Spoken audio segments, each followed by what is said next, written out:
Hi everyone, स्वागत है आप सभी का टीचिंग गोल्स के इस लर्निंग प्लेटफॉर्म पर। आप सभी को पता है यहाँ पर आपके लिए टीचिंग एप्टीट्यूड चला हुआ है। तो इसी सीरीज में एक और इम्पोर्टेंट वीडियो आपके लिए मैं लेकर के आई हूँ, जिसमें हम शिक्षण अधिगम प्रक्रिया को समझेंगे और साथ ही जो फैक्टर्स हैं, जो कारक है प्रभावित करते हैं शिक्षण अधिगम की इस प्रक्रिया को, वो सभी आपसे पूछा जाता है एग्जाम में।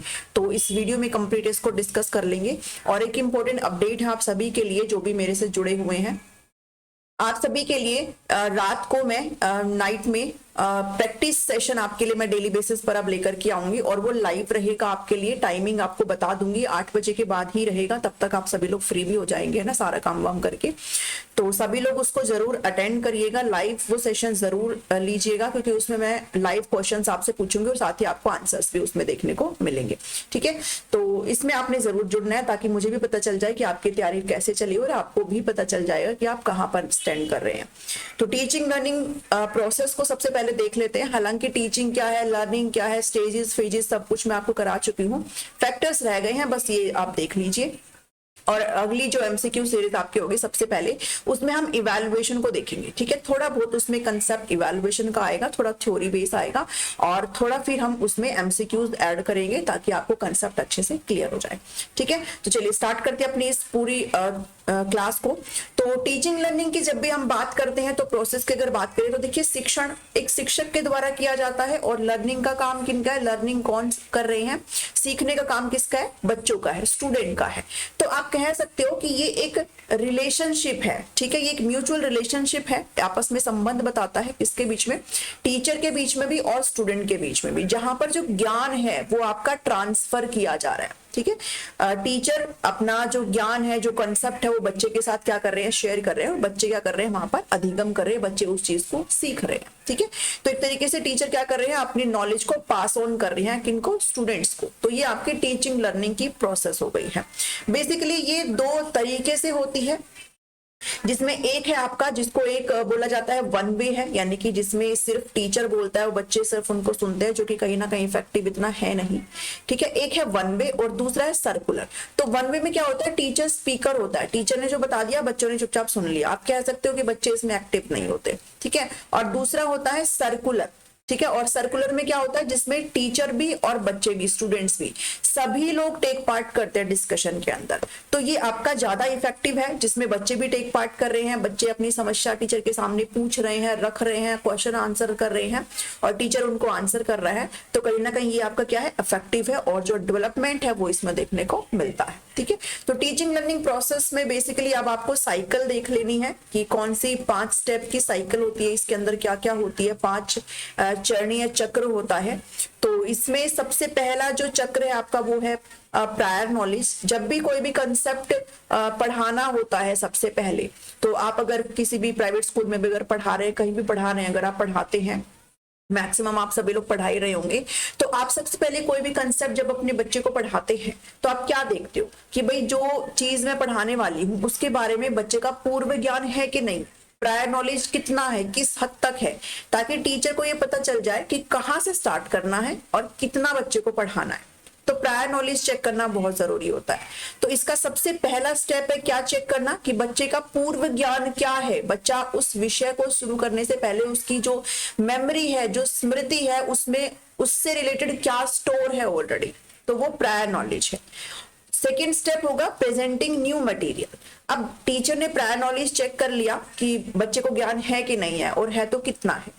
अब क्या करेगा, टीचर का काम है, अब जो नया मटेरियल है, जो नया कंसेप्ट पढ़ाने वाला है, जो भी कोई फैक्ट प्रेजेंट करने वाला है टीचर, अब वो उसको प्रेजेंट करेगा टीचर। और डिपेंड करता है किस पर, ये उसकी प्रायर नॉलेज पर डिपेंड करता है। ठीक है, तो और प्रायर नॉलेज से लिंक करते हुए सारी चीजों को बच्चे यहाँ पर देखेंगे। टीचर भी क्या करेगा, कोशिश करेगा कि जो बच्चे के साथ पूर्व ज्ञान है उसके साथ लिंक करते हुए नई चीजों को पढ़े, क्योंकि जब बच्चा लिंक करेगा तो वो अच्छी तरीके से समझेगा इस चीज को। ठीक है, और ये सब हम ऑलरेडी सीडीपी में पढ़ते हुए आते हैं कि जब भी कोई लर्निंग होती है, हम कोई भी चीज पढ़ाते हैं तो पहले प्रायर नॉलेज होता है, उससे फिर लिंक करते हुए बच्चा अपना एक नया ज्ञान बनाता है। ठीक है, कहीं ना कहीं नॉलेज उसमें एड ऑन हो रही है फिर।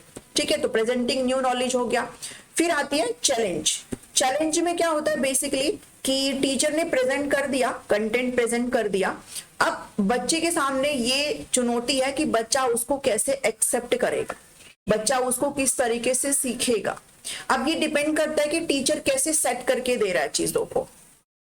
ये क्या है, कुछ ऐसे वेज होते हैं जो सेट योर स्टूडेंट्स टास्क, जो टास्क आपने बच्चे के सामने रखे हैं उनको एक टीचर किस तरीके से सेट करके देगा ताकि बच्चे उसको लिंक करते हुए अच्छे से समझ ले। ये है चैलेंज। और इसमें टीचर का काम क्या है कि वो किस तरीके से उस मटेरियल को सेट करके देगा बच्चे को। इसमें क्या क्या चीजें आ सकती है, इसमें आ सकती है कि टीचर जो है यहाँ पर मॉडलिंग का इस्तेमाल कर सकता है, मॉडल की फॉर्म में बच्चे को समझा सकता है कोई भी कॉन्सेप्ट, है ना भाई, मॉडल हेल्पफुल होता है ना। और ये सभी मॉडल क्या होता है, एक छोटा प्रतिरूप ही तो होता है, एक छोटा रूप ही तो होता है आपके शिक्षण का। और हम मॉडल अभी करके आए हैं, कोई भी वर्ड एग्जाम्पल के थ्रू आप करवा सकते हो अपने बच्चे को ताकि बच्चा अच्छे से समझ में आ जाए। तो यहाँ पर क्या है कि टीचर किस तरीके से उस कंटेंट को प्रेजेंट कर रहा है, ठीक है, ये है वो चीज यहाँ पर। तो आप किसी भी ग्राफिक के थ्रू बता सकते हो भाई, आप एड्स का इस्तेमाल कर सकते हो, यहाँ पर टीचिंग एड्स जो है उनका आप इस्तेमाल कर सकते हो, ऑडियो एड्स, विजुअल एड्स, कोई भी एड्स का आप इस्तेमाल कर सकते हो, ठीक है। कोई भी नॉन लिंग्विस्टिक टास्क का आप इस्तेमाल कर सकते हो, मतलब सिर्फ बोलकर ही नहीं, आप कुछ ऐसे भी उनको दिखा सकते हो जिससे बच्चा अच्छी तरीके से समझ में आ जाए बच्चे को। तो ये क्या है, ये टीचर के द्वारा सेट किया गया टास्क है जो बच्चे के सामने प्रेजेंट किया जाएगा जिससे बच्चा अच्छे से पढ़ेगा। अब इसमें नॉलेज बच्चे की और एनहांस हो सकती है अगर वो ग्रुप्स में पढ़े तो, ठीक है भाई। ग्रुप में जब बच्चा पढ़ेगा तो ग्रुप में बहुत सारे बच्चे होते हैं, हर बच्चे का दिमाग अलग अलग तरीके से चलता है, हर बच्चे का जो कंसेप्ट बनाने का तरीका वो अलग होगा, हर बच्चा नया नया नॉलेज दे सकता है, आपस में एक दूसरे के साथ उस ज्ञान को बांट सकते हैं, कोऑपरेटिव तरीके से पढ़ सकते हैं, कोलैबोरेटिव तरीके से यहाँ पर पढ़ सकते हैं। तो इससे बच्चे की जो थिंकिंग है वो भी उभर के आती है, ठीक है। तो ऐसे टीचर यहाँ पर वर्क में जो ग्रुप्स में है बच्चे को डिवाइड कर सकते हैं। तो ये क्या है, ये थर्ड वो जो आपका स्टेप है वो क्या बताता है कि कैसे सेट करके हम बच्चे को देंगे, ठीक है। अब आपने सारी चीजें कर दी, फीडबैक बहुत जरूरी है भाई, फीडबैक किसी भी चीज का बहुत जरूरी है, ठीक है। जैसे आप मुझे फीडबैक दे सकते हो कि भाई मैंने आपके सामने जो कंटेंट ये प्रेजेंट किया है, जो मैं आपके सामने बता रही हूँ, दिखा रही हूँ, जो भी समझा रही हूँ, वो आपको समझ में आया कि नहीं आया है। तो फीडबैक दोनों तरीके के से हो सकता है। लाइक फीडबैक जो है वो बच्चों के लिए भी बहुत जरूरी होता है जो कि टीचर प्रोवाइड करेगा उनके काम को देखते हुए, और टीचर को भी फीडबैक मिलता है कि जब वो अपने बच्चों को देखता है कि वो सही कर रहे हैं, नहीं कर रहे हैं, किस तरीके से कर रहे हैं, तो टीचर को भी फीडबैक मिलता है कि मुझे क्या मॉडिफिकेशन करने की जरूरत है, ठीक है। तो फीडबैक बहुत जरूरी होता है किसी भी चीज में, और टीचिंग लर्निंग की बात हो तो इसमें तो मस्ट होता है। फिर फिफ्थ स्टेप आ जाता है रिपीटिशन का। रिपीटिशन मतलब पुनरावृत्ति। अब देखिए, कोई भी चीज अगर आपको अपने माइंड में बैठाना है किसी भी चीज को, तो आप क्या करते हो, बार बार उसका रिपीटिशन करते हो। तो टीचिंग लर्निंग प्रोसेस में भी अगर बच्चे को आपने कंसेप्ट को बढ़िया तरीके से लॉन्ग टर्म के लिए अगर आपको उनके दिमाग में बैठाना है, तो क्या है कि आप उसको सेवरल टाइम रिपीटेड करेंगे, ठीक है। आप क्या करेंगे, थोड़ी बहुत गैप के बाद आप बार बार जब उस चीज को बच्चे के सामने रखेंगे तो वो कहीं ना कहीं अच्छा फर्दर तरीके से उस चीज को कैरी कर पाएगा, ठीक है। तो ये 5 स्टेप है टीचिंग लर्निंग प्रोसेस के, इनको आप ध्यान में रख सकते हो। अब कुछ फैक्टर्स को देखेंगे कि बेसिकली यही है आपके इस वीडियो का मकसद, कि ऐसे कौन कौन से कारक हैं जो इसको प्रभावित करते हैं। तो ये कारक 4 टाइप से मैंने यहाँ पर डिवाइड कर रखे हैं। एक फैक्टर हो गया आपका स्टूडेंट से रिलेटेड, ठीक है, यानी कि विद्यार्थी से संबंधित कारक जो कहीं ना कहीं बाधित करते हैं आपके शिक्षण अधिगम को। टीचर से संबंधित कारक, जो शिक्षक से संबंधित कारक है, वो कैसे बाधित कर सकते हैं शिक्षण अधिगम की प्रक्रिया को। सब्जेक्ट मैटर, किस ढंग से हमें प्रस्तुत करना चाहिए ताकि बच्चे अच्छे से पढ़ पाएं, ये भी अफेक्ट कर सकता है। साथ ही एनवायरनमेंट बहुत जरूरी होता है, जिस वातावरण में बच्चा पढ़ रहा है, जो एनवायरनमेंट उसको दिया जा रहा है, फिजिकल हो, सोशल हो, कैसा भी एनवायरनमेंट, ठीक है। तो ये कैसे बाधित करता है शिक्षण अधिगम की प्रक्रिया को। ये चारों जो फैक्टर्स हैं जो कि रिलेट करते हैं डिफरेंट, ये आपको देख लेना है, समझ लेना है, क्वेश्चन आपसे पूछे जाते हैं। पहला बढ़ते हैं फैक्टर्स रिलेटेड टू स्टूडेंट, जिसमें आपके हम कौन कौन से देखेंगे, कुछ 7 कारक यहाँ पर देखेंगे, जिसमें एक है फिजिकल हेल्थ। बच्चे की बात हो रही है यहाँ पर, ठीक है, सारी चीजें स्टूडेंट की बात हो रही है। फिजिकल हेल्थ किसकी, बच्चे की। मेंटल हेल्थ किसकी, बच्चे की। डिजायर टू लर्न, सीखने की इच्छा। बेसिक एबिलिटी बच्चे की। इंटेलिजेंस लेवल उसका, इंटरेस्ट और लेवल ऑफ मोटिवेशन। तो एक एक करके अच्छे से डिस्कस करेंगे इस चीज को ताकि आपको समझ में आ जाए। तो सबसे पहले फिजिकल हेल्थ देखते हैं। फिजिकल हेल्थ की बात करी गई है, शारीरिक स्वास्थ्य, देखिए अगर आप कोई भी चीज लर्न करना चाहते हैं तो उसमें अगर आप फिजिकली अच्छे से हेल्दी हैं, आपको कोई समस्या नहीं है किसी भी प्रकार की, तो आप फोकस अच्छे से कर सकते हो, है ना, कोई भी चीज हो।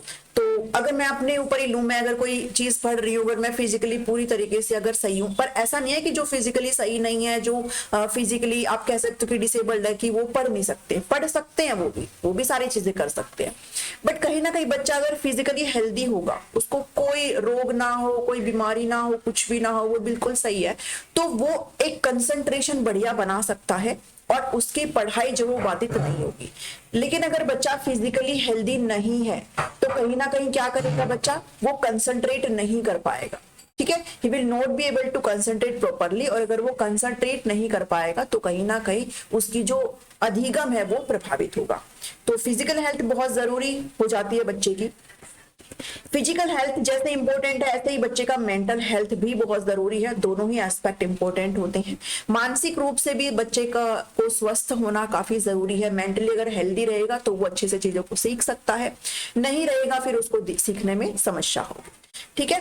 थर्ड है, आप इनको पढ़ लीजिएगा, बाकी जो मैं बोल रही हूँ वही यहाँ पर लिखा गया है, तो एक एक लाइन पढ़ने से अच्छा मैं आपको ये समझा दूं। विलिंगनेस टू लर्न, सीखने की इच्छा, डिजायर आप कह सकते हो, ठीक है। अगर बच्चा इच्छुक नहीं है किसी भी चीज को करने में, तो आप कितना मर्जी उसके सामने आप बोल लो, उसको समझा लो, वो नहीं करेगा। जैसे मान लो, लेट्स से एग्जांपल लेती हूँ, आपको मैं यहाँ पर इतना पूरा 1-1.5 दिन लगा करके PDF बना करके लाती हूँ, कंटेंट वगैरह सब ढूंढ के लाती हूँ, और आपको मैक्सिमम 20-30 मिनट की क्लास में आपको देती हूँ जिसमें आप ये चीजें अच्छे से कर सकते हो। आप ये वही तो करेंगे जिनकी इच्छा होगी, जिनको सॉरी जिनको अपना एग्जाम निकालना है वही तो करेंगे ये चीजें। लेकिन जिनको एग्जाम नहीं निकालना है, बहुत सारे कैंडिडेट ऐसे होंगे जिन्होंने फॉर्म भर दिया, वो पढ़ाई नहीं कर रहे होंगे, तो जिनको नहीं निकालना है एग्जाम, अब वो भी देख लेंगे इस वीडियो को एक बारी, लेकिन जिनको नहीं पढ़ना है वो नहीं पढ़ेंगे, ठीक है। तो विलिंगनेस बहुत जरूरी है, इच्छा बहुत जरूरी है, किसी भी चीज को करने की इच्छा हो तो कोई भी, अगर आपके पास सोर्सेज की कमी है ना, तो भी आप कोई ना कोई ऐसा अल्टरनेटिव तरीका ढूंढ ही लेंगे पढ़ाई का, किसी ना किसी तरीके से आप ढूंढ ही लेंगे और आप उस एग्जाम को क्लियर भी कर लोगे। तो विलिंगनेस टू लर्न बहुत जरूरी है, डिजायर होना बहुत जरूरी है बच्चे में, ठीक है। बिल्कुल डाई हार्ड ऐसे हो जाना चाहिए कि बिल्कुल करना ही करना है, ये नहीं तो मतलब कुछ भी नहीं, ऐसा चीज होनी चाहिए, तभी आप जिंदगी में जो है आगे बढ़ते हो। तो उसके बाद आती है फोर्थ फैक्टर्स है बेसिक एबिलिटी स्टूडेंट का। बेसिक एबिलिटी मतलब आप कह सकते हो कि कुछ, हर बच्चा इंडिविजुअल डिफरेंस रखता है, हर बच्चे की कोई ना कोई ताकत होती है, कोई ना कोई कैपेसिटी होती है, एबिलिटी होती है, हर बच्चे की होती है वो, ठीक है। किसी की कम होती है, किसी की ज्यादा होती है, तो ये भी बहुत अफेक्ट करती है लर्निंग में, अधिगम में। कुछ ना कुछ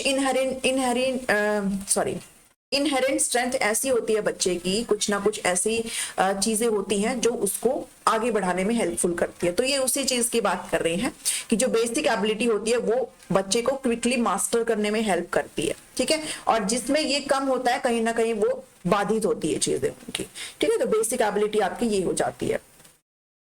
नेक्स्ट है इंटेलिजेंस लेवल। अब बहुत सारे बच्चे, भाई सबका IQ सेम नहीं होता ना, कोई किसी का नॉर्मल होता है, कोई बच्चा इंटेलिजेंट मतलब गिफ्टेड होता है, कोई बच्चा बहुत सुपीरियर होता है, 140+ IQ का बच्चा होता है जिसको समझाने से पहले ही बच्चा सब समझ लेता है। कोई बच्चा मेंटल रिटार्डेशन की स्टेज में भी होता है, मानसिक मंदता की अवस्था में भी होता है। तो हर बच्चे का इंटेलिजेंट लेवल अलग अलग होता है। तो ऐसा तो नहीं हो सकता कि उन बच्चों को आप एक ही मेथड से समझाने की कोशिश करेंगे, ठीक है। तो हर बच्चे का इंटेलिजेंस लेवल अलग अलग होता है, तो वो उनके अधिगम को उसी प्रकार कैरी फॉरवर्ड करता है। जो अच्छे से समझ लेगा, जो जिसकी कैचिंग पावर जल्दी है वो जल्दी समझ लेगा, जो धीरे समझना जानता है वो धीरे धीरे करके समझेगा, ठीक है। इसी तरीके से उसकी लर्निंग जो है वो चलती है, ठीक है।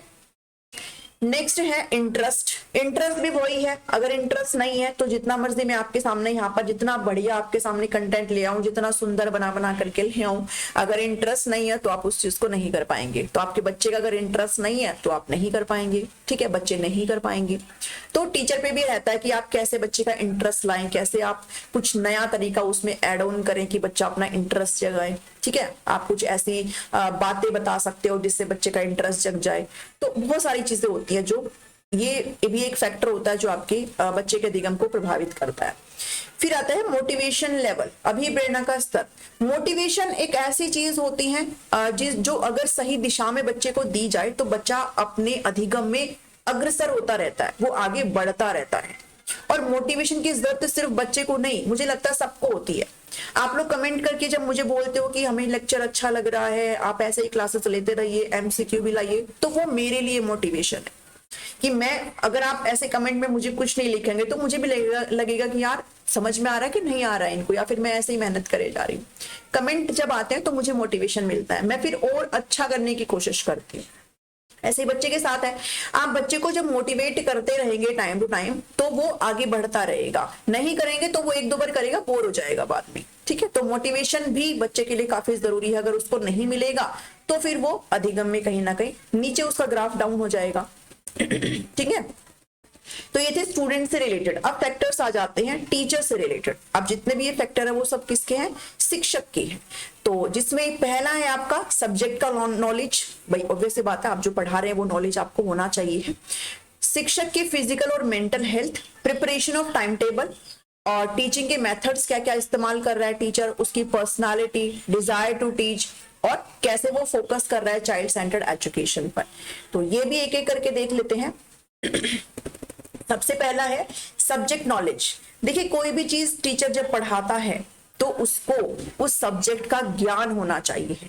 अब टीजीटी में जो टीचर सेलेक्ट होंगे तो उनसे क्वेश्चन आपके अपर लेवल तक के पूछे जाते हैं। तो भी सी बात, अगर जब आप टीजीटी में सेलेक्ट होंगे तो आपने जो अपना कंसेप्ट है वो 11-12 तक पढ़ा होगा, तो कहीं ना कहीं आपकी मास्टरी उसमें है तो आप अच्छा पढ़ा पाएंगे।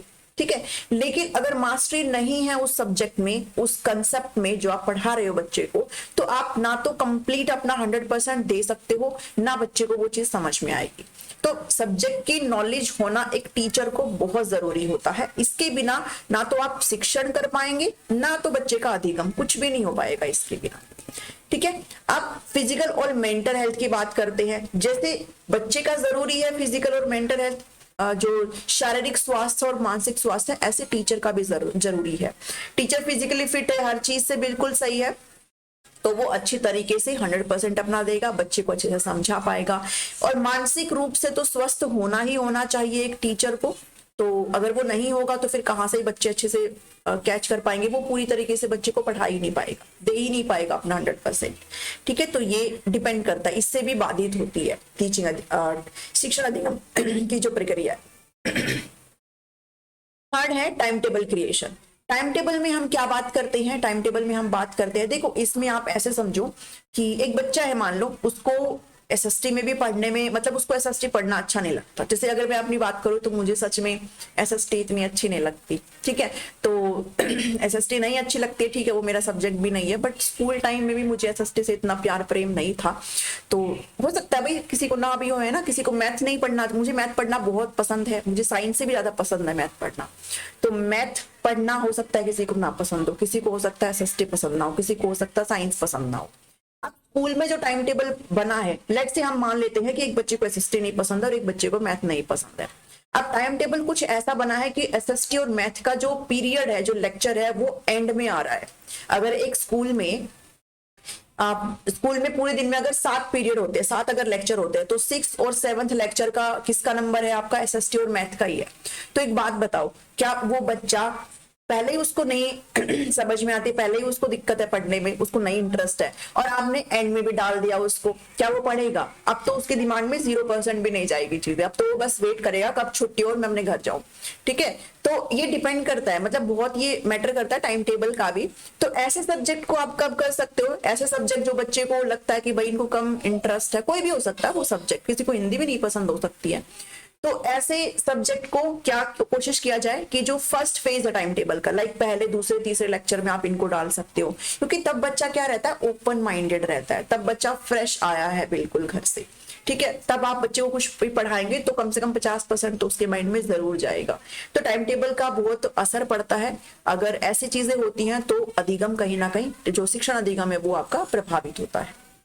ठीक है, तो यही चीजें इसमें लिखी हुई है। फिर टीचिंग मेथड होता है। टीचिंग मेथड मतलब आप कौन कौन से शिक्षण विधियों का आप इस्तेमाल कर रहे हो, कौन कौन से मेथड का आप इस्तेमाल कर रहे हो, क्योंकि हर बच्चे को आप एक ही मेथड से नहीं पढ़ा सकते हो। ठीक है, हर बच्चे को आप एक ही टीचिंग मेथड के साथ नहीं लेकर के जा सकते हो, क्योंकि हर बच्चे का इंटेलिजेंट जो लेवल है वो अलग होता है, हर बच्चा इंडिविजुअल डिफरेंस होता है हर बच्चे का। तो आपको ये देखना पड़ेगा कि किस तरीके से हमें उनको देखना है, उनको किस तरीके से पढ़ाना है, हर बच्चे पर फोकस करते हुए चल रहा है। सिर्फ ऐसे नहीं कि क्लासरूम में आए और एक मेथड करके और बस पढ़ा करके चले गए, इससे भी बहुत अधिगम जो है बच्चे का प्रभावित होता है। क्योंकि जो फास्ट लर्नर होते हैं वो तो फिर भी कर लेते हैं, जो कहीं ना कहीं स्लो लर्नर है उनको दिक्कत आती है। फिर बात करते हैं टीचर्स की पर्सनालिटी, शिक्षक का व्यक्तित्व, है ना। आपने ऐसे सुना भी होगा, देखा भी होगा और होता भी है ऐसे। एक शिक्षक का व्यक्तित्व ना अलग ही होता है। एक शिक्षक के पहनावे से, उसके वे ऑफ टॉकिंग से, उसके चलने से, लाइक एवरीथिंग, हर चीज से ना एक शिक्षक वाली फील आती है। और शिक्षक जो है वो एक मॉडल होता है अपने उनके उसके बच्चों के लिए। ये भी जरूर ध्यान में रखिएगा, जब भी आप शिक्षक बने तो एक शिक्षक जो है वो रोल मॉडल होता है। हमेशा जो उसके बच्चे हैं वो अपने शिक्षक की तरह बनने की कोशिश करते हैं। तो आपको भी अपनी पर्सनालिटी ऐसे रखनी है, ऐसे नहीं रखनी कि बच्चा देखते करे अरे ये क्या देख लिया। ठीक है, ना पढ़ाने का है, ना चलने का है, ना कुछ और है, ना बात करने का है। तो एक पर्सनालिटी भी शिक्षक की होती है जो कहीं ना कहीं दिखानी बहुत जरूरी होती है, ताकि बच्चे प्रभावित हो, बच्चे कहीं ना कहीं एक सही दिशा में चले। ठीक है, तो ये पर्सनालिटी है जो कि अफेक्ट करती है अधिगम को, ये भी अफेक्ट करती है। क्योंकि अगर आपके पास ज्यादा नॉलेज, आप अगर अच्छे से अपनी पर्सनालिटी शो करेंगे तो बच्चे भी कहीं ना कहीं आपके जैसा बनने की कोशिश करेंगे। ठीक है, बने ना बने बट कोशिश तो फिर भी करेंगे, उनके माइंड में वो चीजें आई। अब बात करते हैं डिजायर टू टीच। अब जैसे बच्चे की डिजायर थी, भाई पढ़ना चाहता है कि नहीं चाहता है, ऐसे कई बार टीचर्स के साथ भी हो जाता है कि भाई घर में कोई प्रॉब्लम है, लाइक स्कूल में आ गए और वो चीजें दिमाग में चल रही है, कहीं ना कहीं फोकस नहीं है, जो चीजें बताना चाहते थे वो नहीं बता पाए हैं, कंसेप्ट बता दिया लेकिन जो चीजें बतानी चाहिए थी वो नहीं बता पाए क्योंकि दिमाग में कुछ और ही चल रहा है, या फिर कई बार बहुत बोरिंग टाइप सा भी हो जाता है। तो डिजायर एक टीचर की होनी चाहिए है। आपने वो प्रोफेशन चुना है तो प्रोफेशनली अब आप एक शिक्षक हैं, और आप जब भी कोई प्रोफेशन चुनते हो, शिक्षक नहीं कोई भी प्रोफेशन अगर आप चुनते हो तो उसमें आपको अपना 100% देना होता है, तभी आप आगे बढ़ते हैं। ठीक है, तो टीचर का भी डिजायर टू टीच बहुत जरूरी है। फिर है एम्फेसिस। अब जो शिक्षण है वो आपने सभी ने पढ़ लिया, हम प्रोग्रेसिव एजुकेशन में भी पढ़ के आते हैं कि अब जो शिक्षा है आपकी किससे मूव हो गई है, भाई टीचर सेंटर्ड से जो एजुकेशन है वो चाइल्ड सेंटर्ड अब एजुकेशन आपकी हो गई है। ठीक है, चाइल्ड सेंटर्ड एजुकेशन अब आपकी हो गई है, यानी कि बाल केंद्रित शिक्षा अब आपकी हो गई है। तो बाल केंद्रित मतलब बच्चा बीच में होगा, जो कुछ भी आप कर रहे हो बच्चे के लिए कर रहे हो। तो अगर टीचर बच्चा को केंद्र में रखते हुए पढ़ा रहा है तो अधिगम कहीं ना कहीं अच्छा होगा, शिक्षण अधिगम प्रभावी होगा। लेकिन अगर टीचर ये नहीं कर रहा है, सिर्फ अपने बारे में ही सोच रहा है, तो ये अफेक्ट करती है, ठीक है, शिक्षण अधिगम की प्रक्रिया को।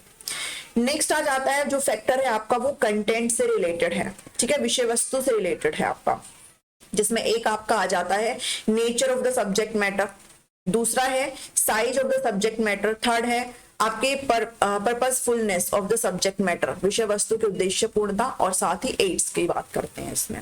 ठीक है, जो सहायक सामग्री हम इस्तेमाल करते हैं। तो चलिए इनको भी देख लेते हैं। Nature of subject matter, nature की जब भी हम बात करते हैं तो हमें क्या करना होता है, भाई सिंपल रखते हैं हम हमेशा, क्योंकि बच्चे हैं वो और जब भी हम टीचडी की बात करें तो ऑब्वियसली बात, आप 6 to 8 क्लास के बच्चों को पढ़ाएंगे, तो 6 to 8 क्लास के बच्चे ना तो छोटे होते हैं ना बड़े होते हैं, बिल्कुल बीच के होते हैं। ठीक है, मिडिल होते हैं, तो ये सिंपल चीजें पढ़ना पसंद करते हैं, डिफिकल्ट नहीं। ठीक है, एक मान लो 6ठी क्लास का बच्चा है और 6th क्लास के बच्चे को जहां पर आप मान लो साइंस के कोई क्वेश्चन आंसर्स लिखा रहे हो या फिर एसएसटी का कुछ भी करा रहे हो, जहां पर 2 लाइनों में एक क्वेश्चन का आंसर हो सकता था, जहां पर सिर्फ 2 लाइनों में हो सकता था, वहीं आपने उसको पूरा आधे पेज का एक पैराग्राफ बना दिया है। मतलब सेम है, वही इस पूरे 6, 7, 8 लाइनों में है और वही इस पूरी 2 लाइनों में कंप्लीट हो जा रहा है। तो बच्चे क्या पढ़ना पसंद करेंगे, भाई ऑब्वियस बात है, बच्चे जो है कम कंटेंट पढ़ना पसंद करते हैं, सिंपल फॉर्म में चीजें पढ़ना पसंद करते हैं। ऐसा नहीं है कि आप उसको कॉम्प्लेक्स बना दो बहुत ज्यादा, तो वो नहीं पढ़ेंगे ऐसे इन चीजों को, बहुत इग्नोर मारेंगे वो उसको। ठीक है, नहीं पढ़ेंगे वो, फिर पढ़ेंगे तो रट्टा लगाएंगे। तो आपका जो सब्जेक्ट मैटर है ना वो बिल्कुल सिंपल फॉर्म में होना चाहिए, शॉर्ट फॉर्म में होना चाहिए, जो बच्चे को अच्छे से समझ में आ जाए। तो नेचर कैसा होना चाहिए, बिल्कुल ही सिंपल होना चाहिए नेचर। ठीक है, ऐसा ना हो कि आपने बहुत जटिल उसको बना दिया है और ना उसको इंटरेस्ट आ रहा है पढ़ने में।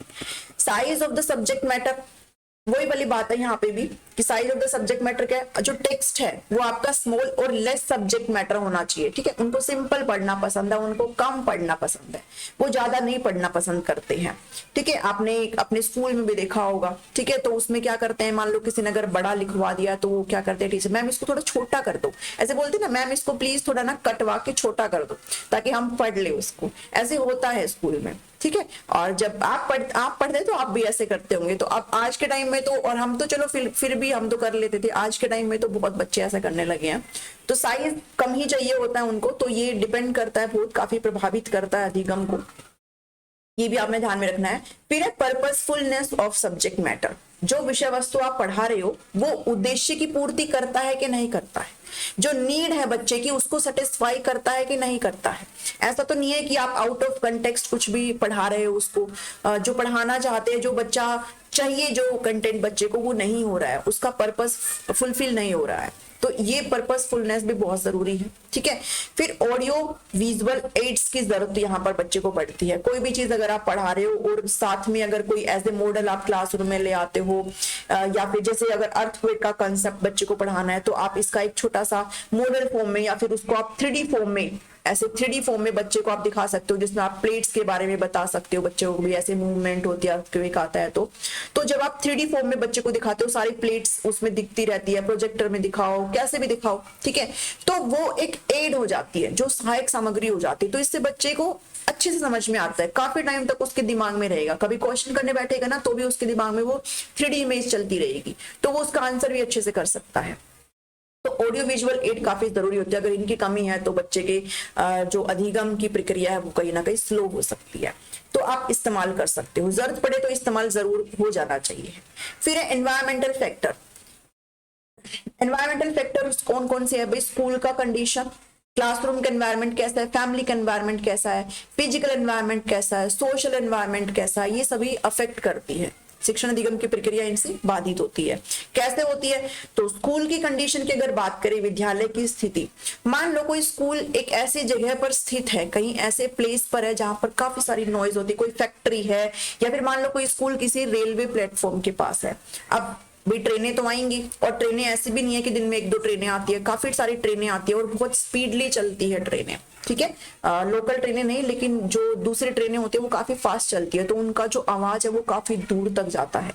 तो अगर ट्रेनों के आसपास कहीं स्कूल है तो बाधित होता है, इससे कंसंट्रेशन बिगड़ता है, डिस्टरबेंस बहुत होती है पढ़ने पढ़ाने में, कोई कंसेप्ट अगर बहुत ही डीप वाला चल रहा है तो उसमें दिक्कत आती है। तो स्कूल की सिचुएशन है, इस पे ये भी फर्क पड़ता है कि स्कूल कहाँ पर स्थित है, काफी नॉइज तो नहीं है, इससे भी आपकी जो शिक्षण अधिगम है वो प्रभावित होता है। फिर बात आती है क्लासरूम एनवायरनमेंट की।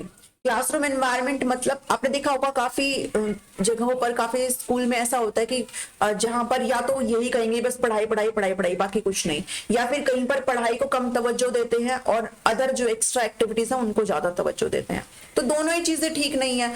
स्कूल के अंदर पढ़ाई भी होनी चाहिए, एक्स्ट्रा करिकुलर एक्टिविटीज भी होनी चाहिए, गेम वगैरह भी होना चाहिए, म्यूजिक भी होना चाहिए, प्लेग्राउंड, हर चीज होनी चाहिए, ठीक है। तो स्कूल के अंदर कैसा एनवायरनमेंट है, क्लासरूम के अंदर कैसा एनवायरनमेंट है, ये भी काफी मैटर करता है यहाँ पर शिक्षण अधिगम को, ये भी प्रभावित करता है अगर वो सही नहीं है तो। फिर बात करते हैं फैमिली के एनवायरनमेंट की। बहुत जरूरी फैक्टर है ये फैमिली का एनवायरनमेंट, बच्चा किस परिवार में रह रहा है, किस फैमिली में बढ़ रहा है, पल रहा है, काफी मैटर करता है ये। कि मान लो कोई बच्चा है जो काफी अच्छा है पढ़ने में, बहुत बढ़िया पढ़ता है, लेकिन फैमिली में वही दिन प्रतिदिन वो क्लेश चलता रहता है, लड़ाइयां झगड़े चलते रहते हैं, तो वो कहाँ से पढ़ेगा। तो फैमिली में, किस फैमिली में बच्चा पढ़ रहा है, काफी ये मैटर करता है, ठीक है। अगर गुड कंडीशन में फैमिली नहीं है तो जो बच्चे की लर्निंग है वो बाधित होती है। अगर अच्छी फैमिली में बच्चा पल रहा है तो कहीं ना कहीं उसको अच्छे रिसोर्सेज अवेलेबल होते हैं, वो बढ़िया तरीके से पढ़ पाता है, ठीक है। तो बाकी देखो बहुत ही रेयर चीजें भी निकल के आती है भाई, जिनका फैमिली बैकग्राउंड अच्छा ना हो वो भी बढ़िया टॉप करते हैं, ठीक है। तो ये हम जनरल चीजें यहाँ पर पढ़ रहे हैं। फिजिकल एनवायरनमेंट की बात करें, भौतिक वातावरण, तो जिसमें आप बता सकते हो कि भाई टेम्परेचर क्लासरूम का एटमॉस्फेयर कैसा है, लाइट की कैसी स्थिति है, हवा की कैसी स्थिति है, बहुत सारी नॉइस है, मतलब ठीक है, ये सारी क्या है आपके फिजिकल एनवायरनमेंट में आता है। ठीक है, मान लो भाई बहुत गर्मी है तो बच्चे, सारा ध्यान बच्चों का गर्मी में ही रहेगा, वो पढ़ेंगे क्या। ठीक है, तो ये भी सारी चीजें होती है जो कहीं ना कहीं अफेक्ट करती है, बच्चों को डिस्टर्ब करती है, बच्चे इंटरेस्ट नहीं ले पाते हैं। लास्ट है आपका सोशल एनवायरनमेंट। सोशल एनवायरनमेंट मतलब आप कह सकते हो सामाजिक एनवायरनमेंट, या फिर आप इसमें कल्चरल भी डाल सकते हो, सांस्कृतिक वातावरण भी इसमें आप इंक्लूड कर सकते हो। तो आप कहाँ पर रह रहे हो, आपका सराउंडिंग कैसा है, आपकी संस्कृति कैसी है, आपका सामाजिक वातावरण कैसा है, काफी मैटर करता है ये भी चीजें। मान लो एक बच्चा बहुत पढ़ने वाला है और उसके सराउंडिंग में काफी ऐसी चीजें होती है, बहुत सारी different different kind of activities होती रहती है, तो इससे बहुत अफेक्ट करता है बच्चे को। ठीक है, जैसे अगर आज के टाइम में बताऊं तो सोशल मीडिया से बच्चे काफी सारे अफेक्ट हो रहे हैं। ठीक है, आपने अगर देखे होंगे तो बहुत सारी चीजें आपकी आज के टाइम पे सोशल मीडिया पे चल रही है, जिसमें पढ़ाई में अब कम इंटरेस्ट बच्चे यहाँ पर ले रहे हैं। क्या आपने देखा होगा, छोटे छोटे बच्चे ही फोन हाथों में पकड़ के रीलें बना रहे हैं, कुछ भी कर रहे हैं। तो सोशल जो एनवायरनमेंट है ना, काफी अहम इंपॉर्टेंट रोल प्ले करता है। और सोशल मीडिया एक, आप कह सकते हो कि एक अच्छी चीज भी है, बट कहीं ना कहीं एक नेगेटिव इम्पैक्ट आज के टाइम में सोशल मीडिया का काफी पड़ रहा है लोगों के ऊपर। और चलो ये हमारा मुद्दा नहीं है, बट सोशल एनवायरनमेंट काफी जरूरी है जो आपकी अधिगम को प्रभावित करता है। ठीक है, तो इतना ही था आज की इस क्लास में, जिसमें हमने क्या पढ़ा है कि टीचिंग लर्निंग जो प्रोसेस है आपकी शिक्षण अधिगम प्रक्रिया को पढ़ा है, साथ ही कौन कौन से फैक्टर इनको प्रभावित करते हैं, कौन कौन से कारक इनको प्रभावित करते हैं। अब कल से जो है आपके एमसीक्यू सीरीज में स्टार्ट करूंगी नाइट के अंदर, और टाइम प्रोबेबली शायद 8:30 या 9 बजे का हम रखेंगे, 8:30 to 9 PM रखेंगे। पहले ही मैं स्केड्यूल कर दूंगी और आपके साथ शेयर कर दूंगी, तो यूट्यूब पे आप सब्सक्राइब कर लीजिएगा नहीं किया है तो, और टेलीग्राम पर भी जुड़ जाइए, वहां पर भी मैं आपको पीडीएफ वगैरह डालती रहती हूँ। ठीक है, हालांकि अभी रिसेंट पीडीएफ मैंने नहीं डाली है, तो आप सभी अपने नोट्स जरूर बनाइए, अभी काफी टाइम है, बहुत सारा आपके पास टाइम बचा हुआ है।